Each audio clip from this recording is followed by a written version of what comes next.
working despite limitations, finding creativity amidst scarcity. These were not only conditions of the film's production, but also key themes of the film itself.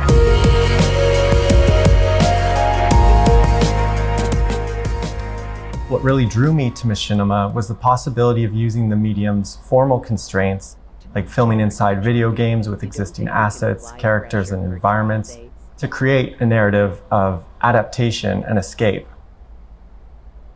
I didn't begin with a story as much as a situation in mind that would weave micro and macro views of a world together. I'd been making nonfiction or documentary videos and eventually started to feel that there were some aspects of reality that couldn't be portrayed except through fiction. There was an emotional realness to the world that couldn't be objectively depicted, but nonetheless felt realistic or relatable in the face of deeply abstract social relations. How do you really show what a prison is or how power operates through media, much less journalism or art? What does a picture of capitalism look like? In order to answer these questions, I felt I had to turn to fiction to adequately contextualize the resulting imagery. And Machinima is a very deep kind of fiction. It's highly processed, a film within a game, within a caricaturistic virtual world. Counterintuitively, Machinima's distance from the real world gives it more permission to comment on that world, because you would never confuse it for being real, so you never have to suspend disbelief.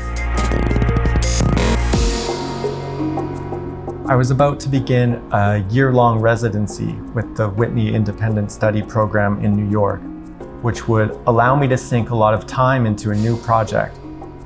I always thought Machinima was a conceptually fertile medium, both for its economical accessibility as well as its capacity to reinterpret existing properties. Grand Theft Auto 5 has maybe the most robust and still active filmmaking community, which was important if I was going to essentially use the game as a software. When I discovered it had a penitentiary location, I became very interested in finding a way to make it work as a basis for this film. Eventually, I bought the game and started doing tests, using mods and replacing textures, and somehow that turned into an 8-month commitment to making this film. GTA is already laden in a sort of dystopic satire. All of the inherent art design points to the failure of capitalism and the corruption of the state. So it didn't take much additional set decoration to drive this home.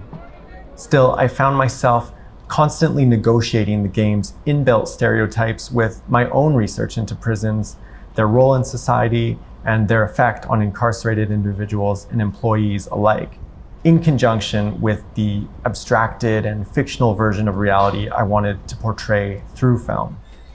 Sometimes I relied very heavily on existing conventions as a way to build a kind of familiarity with the audience and their expectation of film, using traditional cinematography to overcome the estranging effect of the relatively crude video game animations. But sometimes I really took advantage of its liberatory possibilities to do things that could not be done with conventional filmmaking, and certainly not on a near zero budget. The characters occupy a world in which governments have undone themselves through austerity policies and laissez-faire approaches, leaving the state as a kind of glorified landlord. What remains is a complex network of private contractors serving a handful of mega corporations. So they negotiate a much more subjective legal system. There's no longer any pretense of everyone being equal before the law. Copy has been engineered to live as a worker, flying drones for corporate commando teams and later for cartel smugglers. So for him, prison almost represents a break from a life of indentured servitude.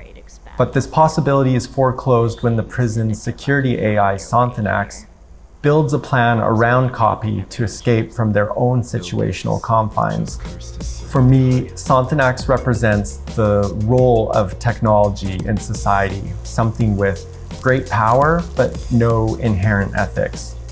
It can be deployed in service of any number of liberatory or immiserating ends. Some of these characters will be familiar to gamers as NPCs, who are really just cannon fodder for the player's experience of the game. I wanted to try and imply their own subjectivity, to dwell within the margins of this world. And this is what I like best about Machinima. It requires playing games against the grain, really changing the game's value system by implementing one's own goals and objectives. They are receiving our data in real time. Without a budget to hire actors, I began using an array of AI text-to-speech programs, repitching and retiming them to lend the impression of emotion. In the story, everything's under constant surveillance, so in a weird way, I think it kind of makes sense that the characters are very limited in what they reveal of their inner life and feelings. It also reinforces the idea of identifying with the margins, thinking of all the laboring machines and hidden workers that are necessitated in both virtual and real life, and trying to offer a voice to this perspective. So these voices really grew on me, and I ended up turning this economic restriction into a feature.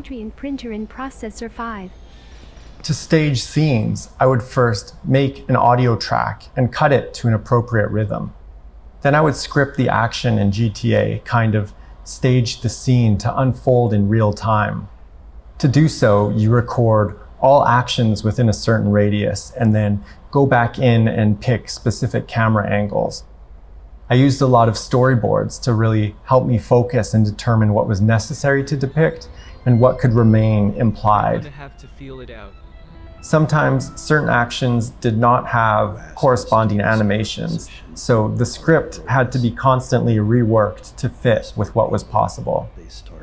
For the actions that couldn't be accomplished in-game, I had to find ways to collage footage from GTA with 3D animations.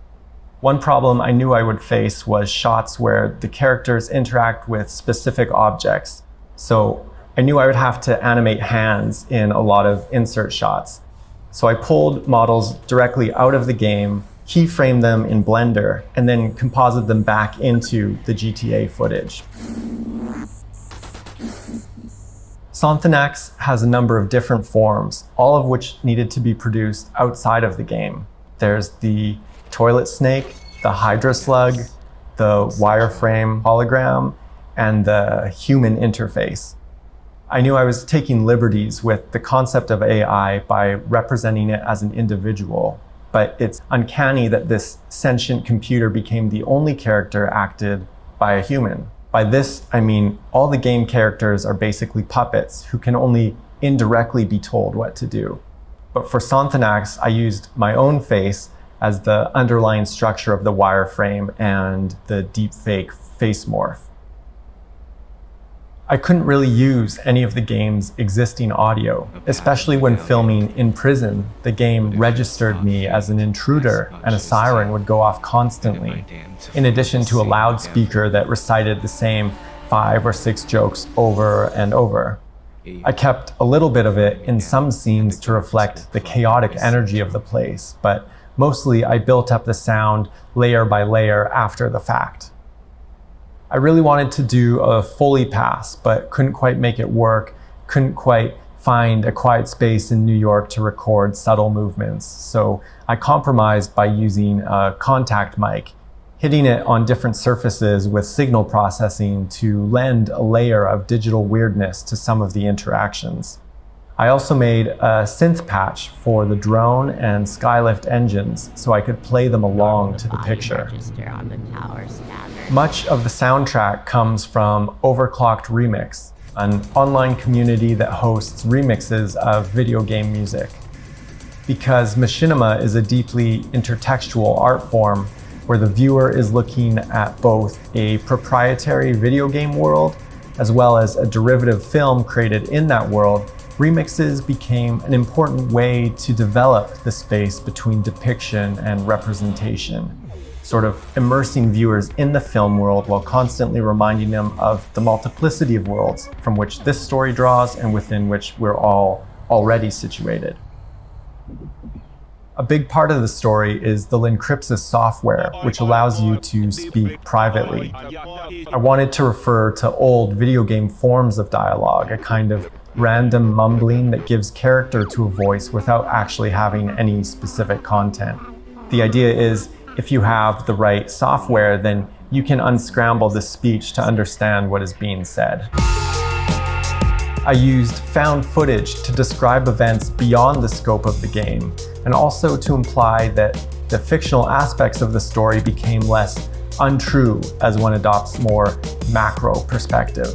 At the same time, it kind of implicates the real-life news footage as another kind of fiction, another form of storytelling that uses its own system of conventions and conveniences to paint a picture of the world.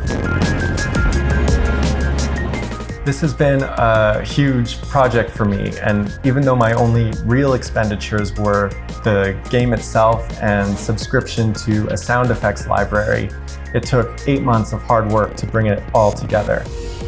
Despite all the limits and restrictions, Machinima is an incredibly liberatory way to work. And what I hope more than anything for this project is that it inspires other artists or filmmakers to experiment, to work within their own constraints and conditions, to make actualities out of their own virtual possibilities.